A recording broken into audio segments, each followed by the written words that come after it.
meantime, nobody took notice anymore that Eva Braun, as a matter of course, played the lady of the house at Obersalzberg. She was addressed as gnädiges Fräulein, Madam, or Fräulein Braun, Miss Braun. The staff called her the boss. The ideal world of Obersalzberg, the fake idyll of the Berghof and its inhabitants, were maintained for the public during the war as well. The dictator seemed untouchable up there. He also didn't cease his long walks. Sometimes, not only Eva's female friends were allowed to accompany him, but also outsiders like actress Magda Schneider, Romy Schneider's mother. Only close confidants like architect Albert Speer still had unlimited access to the dictator. Hitler's entourage soon complained about his growing unapproachability. Eva Braun's passion for photography was still unabated. She put all of her photos in her albums that were only discovered by chance after 1945. Christmas, New Year, 1939-1940, Berghof. Hitler taking care of his 9-month-old German shepherd, Wolf. She didn't give up filming either, which is the reason why the same scene also exists on 16mm colour film.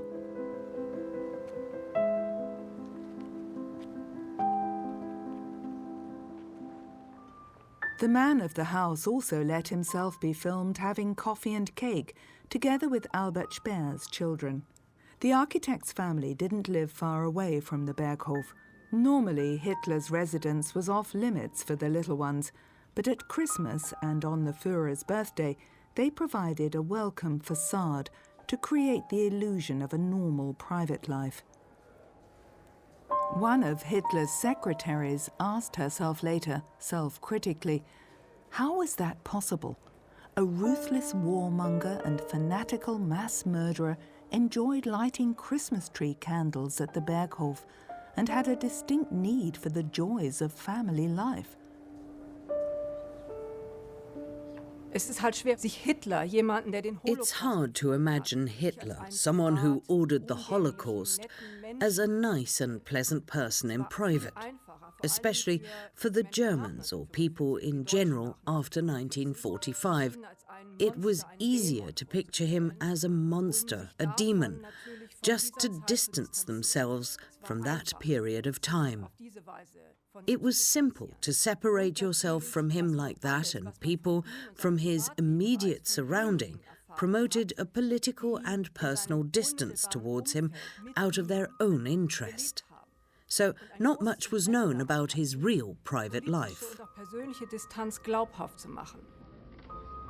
On New Year's Eve 1940, the dictator hosted a reception for the Berghof staff. Heinrich Hoffmann, his personal photographer from Munich, was also invited. Even during wartime, the Führer's old comrade made millions with postcards and photo books, and Hitler also got a good share of the profits. The new strongman at Obersalzberg was Party Secretary Martin Bormann. You had to get past him to approach the dictator. Bormann carried out all Hitler's unpleasant tasks. Gretel Braun was also part of the inner circle. She shared her older sister's passion for film and photography. Theo Morell, a popular doctor from Munich, also became part of that circle. He successfully healed Heinrich Hoffmann from venereal disease. The Brauns considered him a miracle healer. As almost every year, everybody gathered for a group photo. These photos from Eva Braun's album clearly indicate how she openly staged herself as Hitler's life partner. When Hitler wasn't at the Obersalzberg, Eva Braun retreated to the little house in Munich that was given to her by the Führer as a present. She held big parties there with her mother Franziska and sister Gretel. Her father, Friedrich, also reconciled himself to the fact that his daughter's relationship would remain a marriage without a certificate.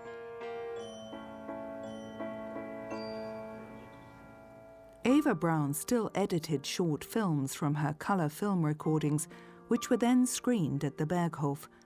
Going for Walkies is the title of this short sequence she most likely shot in early 1940 at Wasserburger Street in Munich.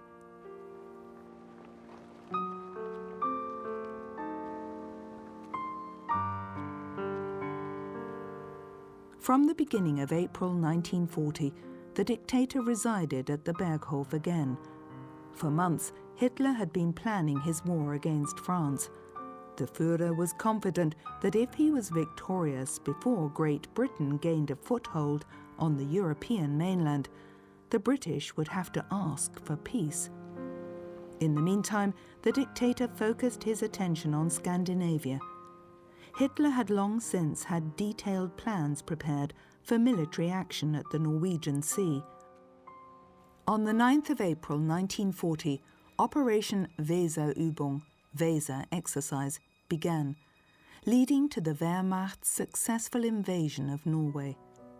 The small entourage of adjutants, secretaries and old companions of the Führer, like Albert Speer, assembled on the terrace. It was claimed later that Hitler never talked politics in the presence of women.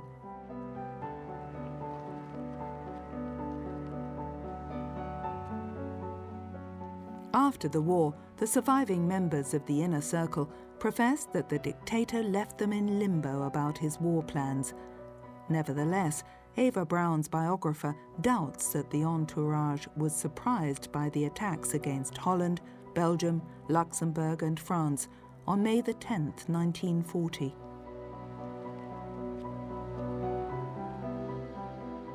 Heinrich Hoffmann claimed in his memoirs that even during his trip to the Western Front, he believed that occupied Norway was the destination. His profession as photographer meant that he was at Hitler's side, and he most likely had more information than he wanted to admit later. Eva and Gretel Braun's films document how casual life was at the Berghof. While the Führer talked business with his adjutants, the ladies sat on a wall nearby. Hitler's reputed tendency towards utmost secrecy may have been a convenient assertion of the inner circle to avoid tiresome questions. Sometimes Eva Braun couldn't wait for her lover to leave the Berghof. One of the bodyguards later reported, "The limousines were still driving down the slopes of the mountain, and already the preparations for festivities were underway. 1 minute acting like a demure governess, she switched to full party mood in an instant, behaving in a playful, almost childish way." Hilda Speer at Mooslaner Kopf. When the Führer let himself be filmed at Obersalzberg, he liked to surround himself with the architect's children. Their father later recalled, "He never found the right, relaxed way to deal with them. A few gracious words and he turned to the next one. He considered children as offspring, representatives of the next generation. He enjoyed the way they looked, blonde, blue-eyed, their stature, sturdy, healthy, or their intelligence, bright, active, rather than their childlike behavior. He didn't win over my children with his personality." These photos from Eva's albums document that Adolf Hitler and Eva Braun privately behaved like a married couple, but the Führer still ruled out marriage. Hitler was the only reason why he and Eva Braun didn't get married. He was afraid of a wife, afraid of her possible legal claims. That's what he also mentioned clearly in his talks at the Führerhauptquartier after 1942. A lover always remains something casual. She has no claims, and she stays dependent. It's unclear if it was a strictly platonic relationship, Still today there are speculations as to whether Hitler lived out his sexuality at all. Eva's cousin didn't believe that it was an intimate relationship. Für mich war es ja kein Verhältnis. Für mich war es ja immer. I didn't see it as a regular relationship, more like one between father and daughter. Auch bis heute halte ich das auf. I may still believe it because I want it to be true. The thought of this man touching her is unbearable for me. Der ist für mich einfach unerträglich. At the Berghof, a small passage led from Eva Braun's bedroom to Hitler's. She had her own living quarters, but the photos of those rooms in her album don't give away any private details. It's hard to come to a conclusion regarding the intimacy of this relationship, as there is no proof. There aren't any letters from Hitler to Eva Braun. Even though many historians searched for years, they haven't found anything. Also, there are no letters from Eva Braun to Hitler. Everything has been destroyed, most likely before the final hours. It's quite possible that after the end of the war, the Braun family took care of the destruction of such letters as well.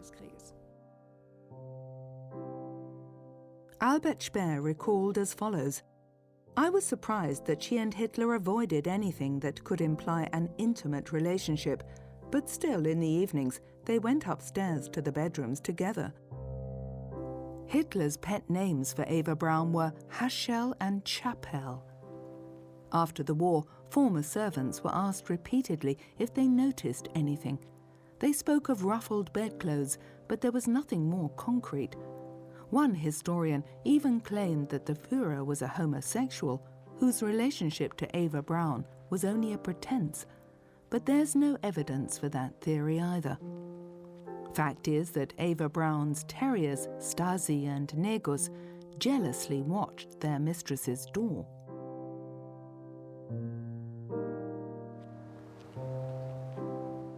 While the Wehrmacht invaded France within a few weeks and occupied Paris, Eva Braun spent her time at Obersalzberg. Then she was allowed to come to Berlin to celebrate the victory. The dictator returned to the Reich Chancellery on July 6, 1940, as a victorious field commander. Eva Braun filmed the scene from a window. "Flowers cover the streets where our Führer goes," Joseph Goebbels wrote enthusiastically. "Our people, our wonderful people." Meanwhile, Hitler's companion had her own rooms in the Führer's living quarters at the government headquarters.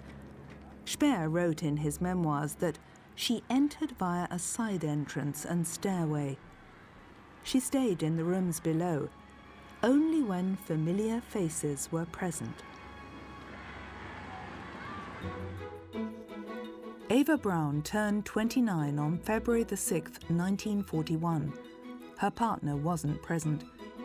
She celebrated with her family. As usual, he had jewelry sent to her as a gift. In the presence of her father Friedrich, mother Franziska and sister Gretel, Eva Braun was happier than usual. Everybody profited from her special relationship with Hitler. Nobody reproached her anymore. During the early years, her parents may have disapproved of a relationship that didn't result in marriage. But, after all, as her father also said later, they were proud that their daughter was the Führer's girlfriend. At one point, during his trial, he also mentioned that his daughter wouldn't have chosen Hitler if he had been a bad person. The dictator was in high spirits at the beginning of June 1941 at Obersalzberg. By then, he had subjected major parts of Western and Northern Europe to his rule. By his side, SS Commander Sepp Dietrich, an old comrade of his from the early days of the Nazi movement. Since December 1940, the dictator had been working out plans for a war of extermination against the Soviet Union. and these were developed further during staff meetings with his commanders at his Alpine refuge. Operation Barbarossa probably got its name from the panoramic view to the Untersberg. The mountain is said to be one of the mythical places where Emperor Friedrich Barbarossa has lain asleep for almost 1,000 years. A camera is demonstrated to the commander-in-chief. Eva and Gretel Braun filmed the scene. Their film, shot only a few weeks before the attack on the Soviet Union, was called Auf dem Berghof, at the Berghof.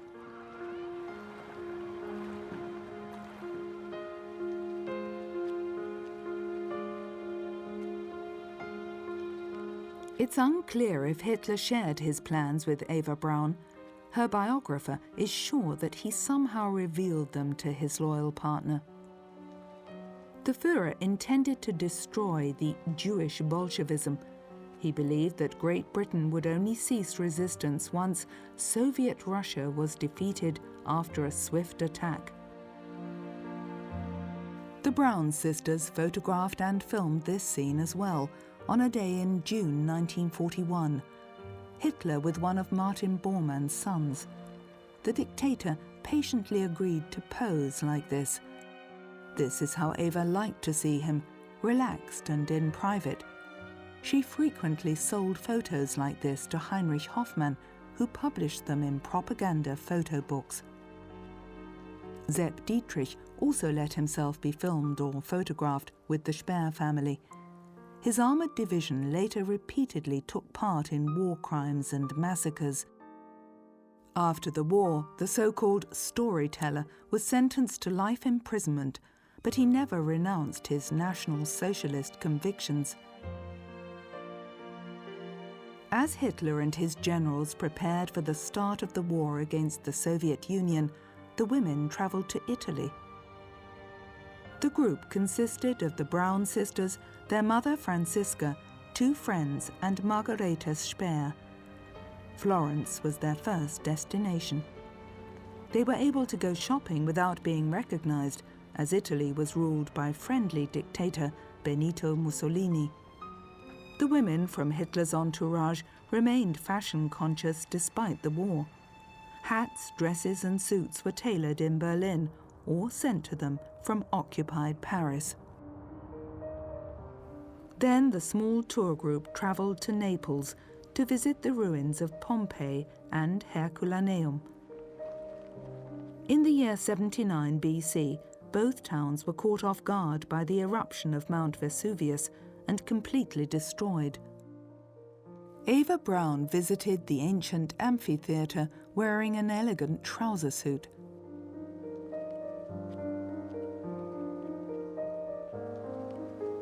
Afterwards, the ladies visited the volcano that was still occasionally active. Gretel Braun filmed her sister Eva amidst sulfur fumes and lava. Mount Vesuvius brought death in huge numbers to Pompeii and Herculaneum. In light of things to come during the war, these images are quite symbolic. 1 year later, the Berghof community assembled on the terrace to be filmed and photographed. 1942 was the year when the dictator's luck changed. One defeat followed another. This is evident in the Führer's appearance. Albert Speer later recalled that Hitler became less flexible in his thinking. He wasn't really able to develop new ideas. He was basically running on a fixed track and didn't have the strength to change direction. In the meantime, the Holocaust in the East was in full swing. The deportation from Germany and the occupied countries had begun. It's hard to tell how much she or the other women knew. Of course, those people weren't just spectators. They were privy of many things that happened. Eva Braun lived in Munich, and after 1933 you could see how the Jewish citizens were disfranchised. You read in every newspaper about the Aryanization. So the only question is if they knew about the physical annihilation of the Jews, that they were killed at the concentration camps. It's hard to tell. But we can be sure that everybody in Hitler's inner circle shared his anti-Semitic views. At that point in time, Eva Braun was life partner to a mass murderer. Friedrich Braun had been conscripted to the Wehrmacht. The family photo also shows his eldest daughter Ilse, who worked for Albert Speer as a secretary. But unlike Gretel, she was not part of Hitler's entourage. As Ilse didn't earn a lot of money, Eva sent her 10 marks per month. She wrote that she couldn't ask the Führer for any favors for her family. When her sister criticized the dictator's politics, Eva forbade her to ever mention this topic again. Supposedly, she said, "If the Führer ever puts you in a concentration camp, I won't be the one to save you." In Eva's garden in Munich, the Brauns and their friends appeared in front of the camera to be in good spirits and content. But the Führer's 30-year-old lover had changed. Ilse Braun noted in her diary back then, "Eva had become arrogant, tyrannical and tactless towards her family. Because she mixed with the VIPs, she behaved selfishly and sometimes cruelly. She gave away her discarded clothes as if she were the queen." In the summer of 1942, heavy suitcases were carried out of the house in Wasserburger Street. The Braun family and some of their friends were going on a holiday again, with the Führer's permission. Eva Braun brought her camera again. This was her last trip to Italy. An aeroplane from the Führer's fleet of planes took the ladies and gentlemen from Munich-Riem Airport to the sunny south.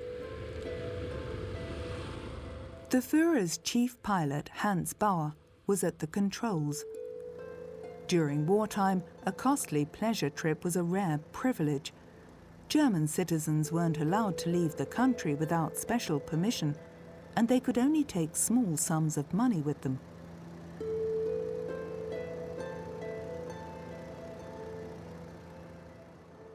Their destination was the beach resort of Portofino near Genoa, where the Brauns had spent their holidays several times before.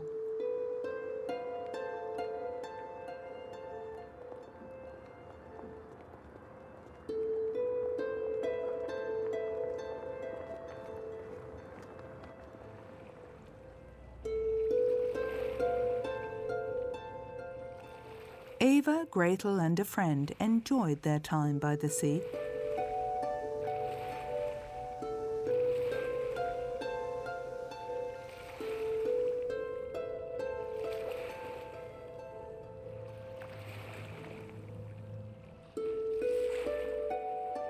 Unlike at the Berghof, they drank a lot of alcohol.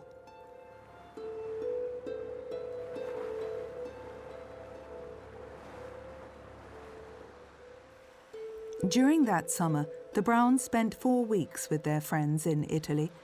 As German troops reached the Caucasus in the Soviet Union, Mother Franziska and her daughter Gretel passed their time knitting. Far from war and destruction, Eva Braun appears to be especially happy in this scene. Her dream world still existed.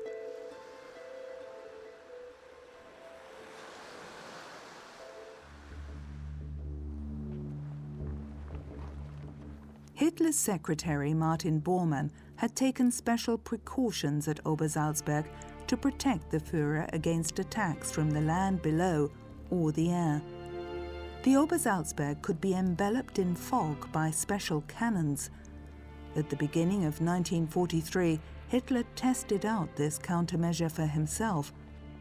He still felt safe from the Allied air forces that had begun to raze German cities to the ground.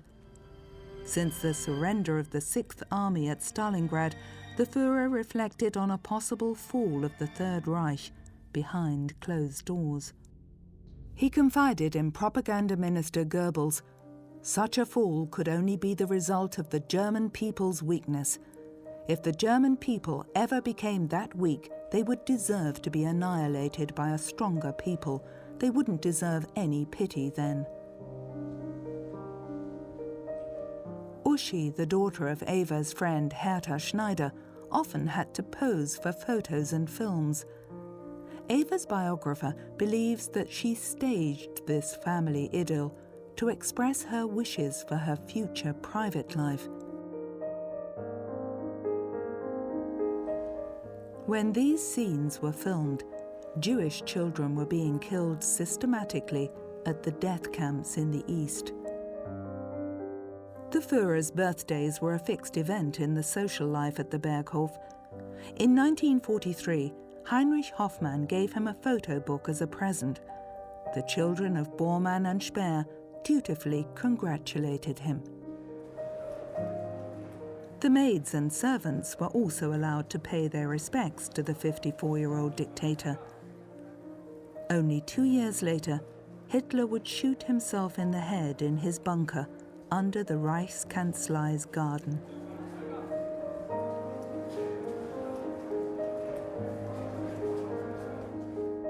"32-year-old Eva Braun became more and more important to Hitler. For the first time, Joseph Goebbels mentioned her in his diary. The Führer praises the quiet, intelligent and down-to-earth character of Eva Braun.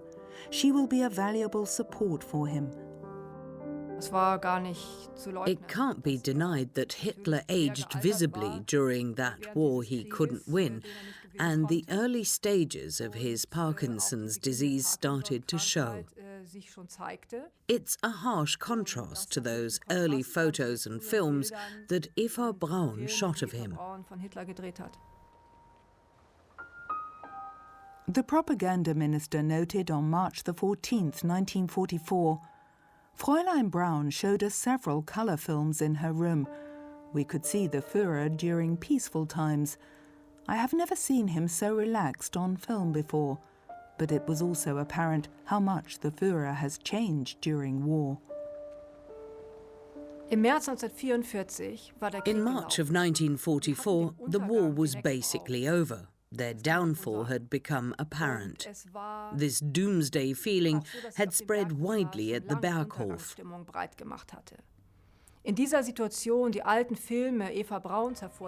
That they screened the old films of Eva Braun again showed that they wanted to escape that situation and recall the former happy days and the peaceful times they spent there.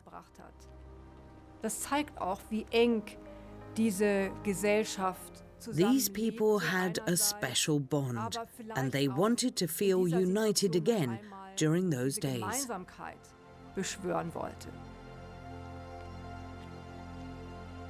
On April the 20th, Hitler celebrated his 55th birthday at Obersalzberg. Eva Braun frequently complained about migraines, and Hitler patted her shoulder in concern. In public, they now behaved much less formally. On June the 3rd, 1944, Eva Braun's sister Gretel married SS Gruppenführer Hermann Fegelein in Salzburg. Hitler's secretary Martin Bormann served as one of the witnesses. Fegelein, who killed tens of thousands of civilians in the East as commander of an SS cavalry brigade, saw his career secured. Hitler's secretary Christa Schröder later claimed that Eva arranged that marriage in order to see her sister finally married, and because she was in love with Fegelein herself. SS Commander Heinrich Himmler officiated at the wedding.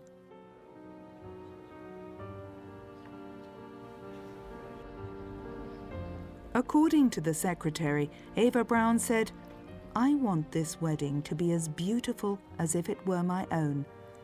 The celebration took place at Obersalzberg. The bride was all dressed up and enjoyed her big day.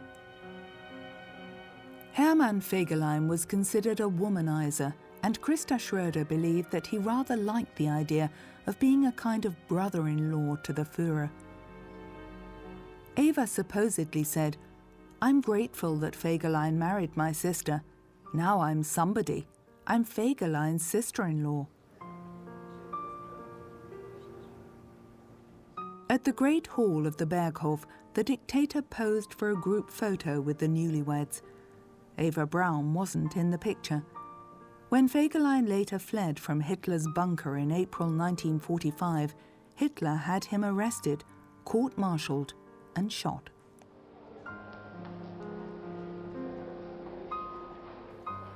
For the wedding banquet at Kehlstein, Martin Bormann had all available food and drinks served from the Berghof's still bulging storage rooms.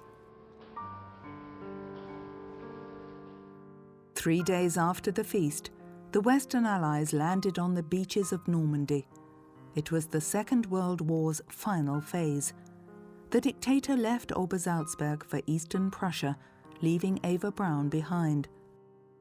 When she received the message about the attempt on Hitler's life on July the 20th, 1944, she had a nervous breakdown. The slightly injured dictator had a macabre souvenir of the assault sent to her.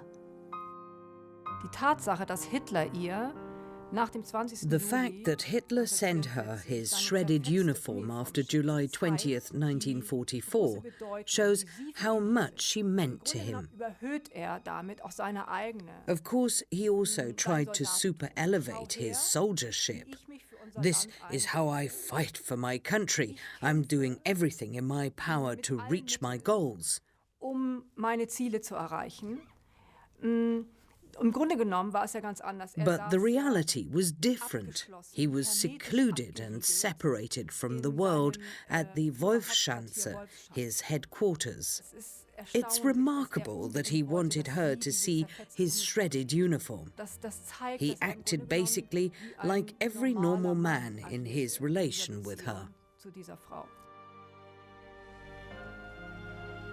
In the following weeks, Eva Braun travelled back and forth between Munich and Berchtesgaden. Her family didn't accompany her to Obersalzberg. Because she felt lonely there, she asked her cousin Gertraud from Jena to come and visit her. The 19-year-old was finally allowed to travel to Munich in August 1944. Two SS men waited for me. One took my suitcase and the other said, "Get in the car, we'll take you to your cousin." I still thought they would take me to Munich, as I wanted to be there with her. But we drove out of the city, and I asked, "Where are we going?" The driver said, "We'll take you to Obersalzberg." Since Hitler had left the Alpine refuge with his military retinue, it had quietened down there. Sometimes there was an air raid alert, but the British and Americans hadn't dared an attack on the Berghof. The restricted area was still under heavy guard by flak units and soldiers of the SS. I had to open my suitcase and empty it, and I asked, "I don't know what this is all about. I only want to visit my cousin." They ordered me to empty it, and I did. And afterwards, I received a note that said, "Guest of the Führer." The storage rooms were still well equipped in case of Hitler's return. Some servants looked after the Berghof and Eva Braun. When Gertraud arrived, her cousin wasn't there. I was welcomed by a woman who led me to my room, and I asked where my cousin was. She's at Königssee. I was told to relax a little and get comfortable, as she had gone for a swim there. Film recordings from better days. Eva Braun with her family and friends at a waterfall above Königssee.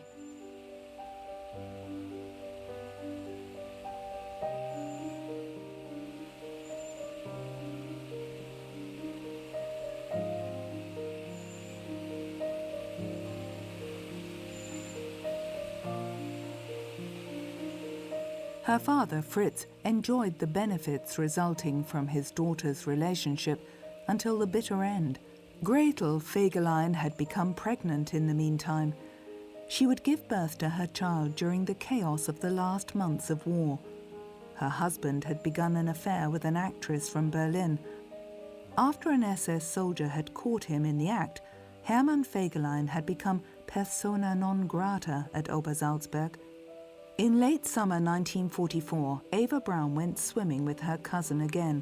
She always gave a happy-go-lucky impression. Her happiness was so garish, it was obviously fake. I realized that it was only a facade, to cover up things that shouldn't be seen by others. After a swim, the small group sunbathed at Kehlstein Plateau.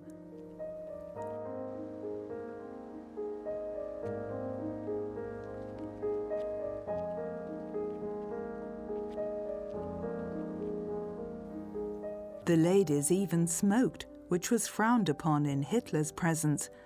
Eva Braun liked to smoke a lot. Just to annoy her partner, she allegedly often hummed the American song, "Smoke Gets in Your Eyes." She only became interested in the war's progress when the Allies reached the borders of Nazi Germany. Sie hat es völlig ignoriert. She completely ignored it until one day we were at the tea house. I saw a radio there and claimed that I wanted to move into the tea house. She agreed and just said, "You want to listen to the radio?" And I replied, "Yes, I want to know what's happening." There was no radio, no newspapers, only a few fashion magazines, mostly from out of the country. We were secluded from the world, and then I started bringing her the news. And in September 1944, the news was anything but encouraging. Paris was liberated, the Americans had reached Aachen, and the Red Army, Eastern Prussia. She got more and more serious then. Autumn came and we didn't go swimming anymore.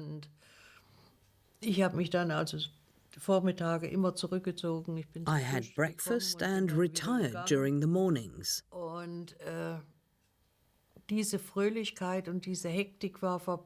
The frantic joyfulness was gone. And I think she was woken up by the news one day and then started planning her future path through life or to death. After the failed attempt on Hitler's life, she supposedly wrote in a letter, the authenticity of which has never been confirmed, "My love, you know I always told you that I would die if something happened to you. I swore to myself from the first day we met that I would follow you everywhere you go, even to the death. You know that I only live for your love. Yours, Eva."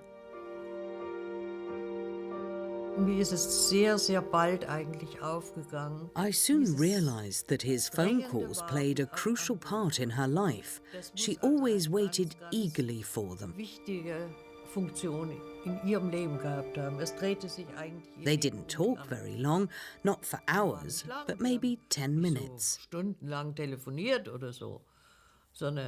We watched a movie. The phone rang, somebody ran outside to get it and then said, "Fräulein Braun, it's for you." She ran outside and we continued with the movie. The calls weren't really long, and I don't know what they talked about, but it was very important to her. He called, "We can leave now." He called, "We can drive to Munich now," or "Let's go for a walk." She always waited for his call and counted on him. If he wouldn't have called, she would have been very sad. But the calls always came. Eva Braun rarely drove to Munich anymore since her hometown had been bombarded.